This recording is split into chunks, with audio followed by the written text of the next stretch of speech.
thousands of kilometers of inter-island roads, new train lines, the country's first ever subway system. These are just some of the many promises of the much-touted Build, Build, Build program unveiled by the Duterte administration in 2016.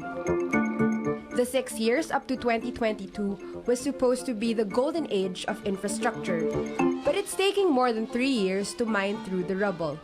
Longer and wider roads, almost 3,000 bridges, larger and more efficient airports, 12 new train lines, even a new city built from scratch. These are some of the goals. But 3 years on, most of these grand plans remain blueprints.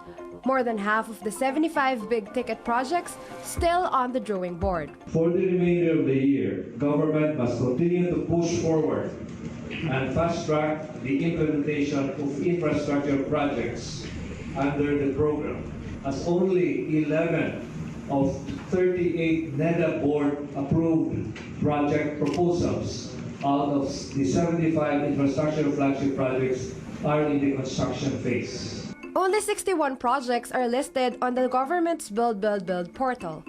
Of these, 25 are set to be completed before President Rodrigo Duterte steps down in mid-2022. As the clock ticks, most airport upgrading projects are still set for next year, and new trains are due to make their first trips only by 2021. The government is ahead in one thing: funding. The government is awash with cash. It will foot 2/3 of the 8 trillion peso infrastructure bill through the national budget. Yung ating pagfa-finance dito sa ating Build, Build, Build program, executed po ito lahat with financial responsibility. Ibig sabihin ay hinahanap po talaga natin ang mga pinakasulit na sources of financing. While a bulk of it, of course, is covered by our GAA, yung ating budget. May mix po yan na 66% GAA, 18% public-private partnership, at saka 15% from overseas development assistance. This translates to about 5 trillion pesos in taxpayers' money.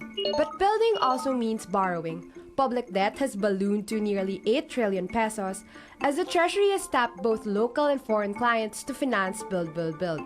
Revenues from tax reform added 68 billion pesos for public funds in 2018. Foreign lenders like China and Japan have extended over 100 billion pesos for 9 projects so far. But underspending is plaguing the government this year, no thanks to the delayed approval of the 3.7 trillion peso budget for 2019. For the first time in 2 years, Duterte's team is poised to miss its infrastructure targets. This begs the question: did the government bite off more than it can chew? Simula nung umupo po ako, wala na akong ginawa kundi pumirma ng saro. Kasi gusto ko ma-out lahat yun para hindi tayo ma-underspend. The infrastructure budget is bound to get even bigger next year, with nearly 1 trillion pesos proposed to be set aside for public construction. This includes funding for the North-South Commuter Railway, Phase 1 of the Metro Manila Subway, and the rehabilitation of the Metro Rail Transit 3. The private sector also has a role to play in perking up infrastructure, with big conglomerates putting forward unsolicited proposals to complement state-funded projects. One thing's clear: there's more than enough money to fund these road and railway plans. How quickly these funds will be deployed into tangible results is another story. Melissa Lopez, CNN Philippines.